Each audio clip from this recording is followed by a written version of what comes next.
you're well. I've been a little bit MIA lately. I've actually recorded a couple videos that I never published because after I recorded, I was like, it's not very good. I don't know. I just wasn't feeling it. Maybe I've been feeling a little self-conscious. But anyway, I wanted to do more videos again just over the holidays. I don't know. So this one's going to be really quick, really simple. And 2 of the 3 tips that I'm going to give you on Christmas gift buying are not really going to be functional now, but they'll be hopefully functional to you in the future because they're not like a quick fix type solution. So the first tip that I have for you guys when it comes to Christmas gift buying, and actually, let me back up a second.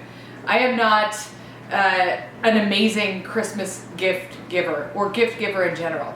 I like giving gifts. It's fun. I tend to overdo it a little bit sometimes.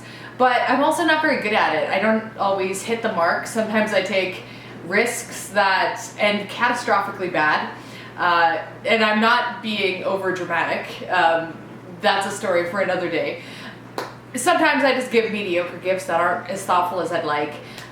So I'm not a particularly great gift giver, but I do have a few strategies that help, and I think have made a pretty big difference over the last several years of my life. So tip number 1 is to, well, what order should I do this in? Okay, I remember reading on Reddit once an old saying that has been a really good anchor point for deciding what to get someone. It's a rhyme. It's really, really simple. Something you want, something you need, something to wear, and something to read. In terms of like, you know, if you wanted to get 4 gifts, covering all 4 of those bases. I really, really, really like that because it balances practical with, you know, something you want that's just purely for pleasure with something like I love getting clothing for Christmas, assuming the person buying it has some semblance of understanding of my taste. I love gifting clothing as well. And books are always good for everyone. So I love that. What's a quad? It's not a triad. What is it when it's 4? A quadrant. Someone who's more educated on geometry terms should let me know that one. So that is tip number 1. And that's the only one that is directly practical right now. The second tip, this is something that's really going to benefit you in the long term if you don't do this. I have an app on my phone called Evernote. I'm not a big fan of this app overall. I've talked a lot about how I stay organized and maybe I'll talk about that a little bit more later. But Evernote is basically just like a way of collecting various thoughts. Like if you have like a random thought when you're out and about, you can just kind of jot it down. It's just a note-taking app, basically. You could do the same thing on your phone with Notepad or things like that. But what I do is anytime that I get a gift idea for someone, whether they say something or, oh man, I wish I had this, or whatever, I jot the idea down. So if my mom mentions something in July about you know, something that she wishes she had, I write it down so that when it comes Christmas time, I have this archive of ideas that I've collected throughout the year, and then I don't have to deal with the angst of trying to figure out what to come up with for people. It is super, super useful. This is the best tip, I think, in terms of being able to gift people. The only problem is when there's like that one person, it's you, Dad, it's you, it's always you, who I never have any ideas throughout the entire, like I'm so lucky. If I make it to the end of the year with one gift idea, it's like, yes, that is like a major accomplishment. It's always Dad's, right? So I love having that to look through to get ideas. Because I'm never as thoughtful in the moment as I am throughout the year when these things are kind of coming up naturally. So, biggest tip right there. Now, the final tip, this is something that I started doing a few years ago, but I actually have a separate savings, I have several separate savings accounts that I use for various things. So for example, like home insurance, so it's not like a big annual lump sum payment, so it's like you know, paying into that monthly, or gifts in Christmas.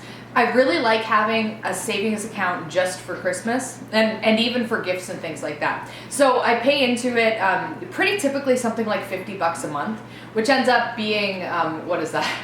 What's 100 times 6? It's probably more than that.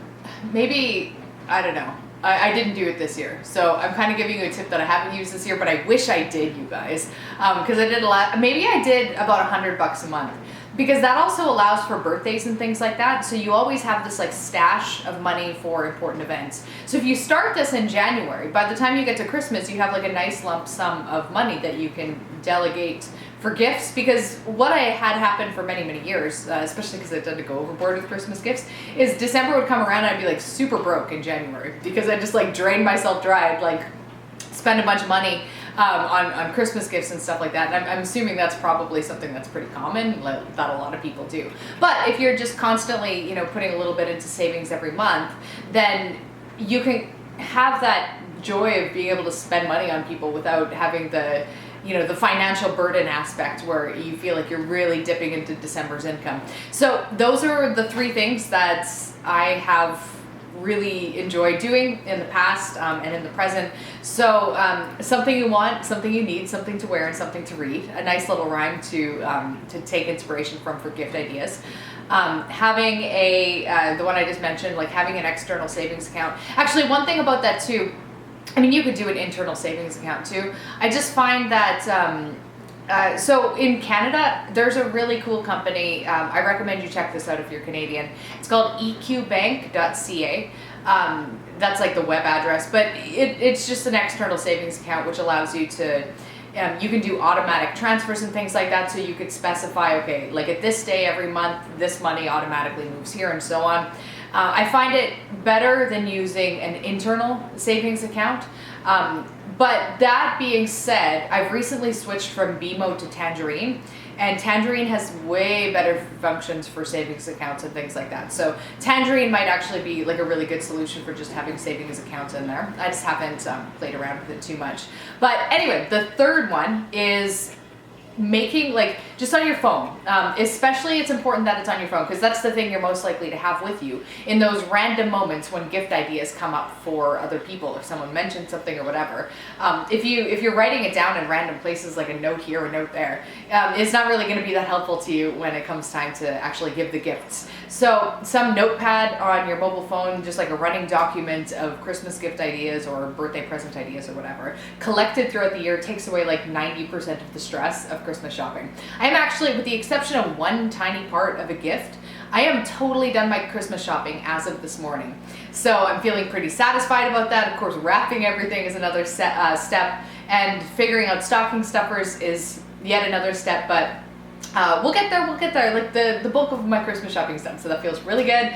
Anyway, it's been nice catching up with you guys. I'll talk to you later. Oh, and wait, before I go, I always mean to ask you guys questions too, because I am curious to know if you guys have any sort of gift giving habits or things like sort of rules or ideas that make it easier for you. I'd love if you shared that in the comments because I want to learn. And other people can benefit from that too as well. But educate me with your wisdom. I always appreciate that, and I'll talk to you guys later.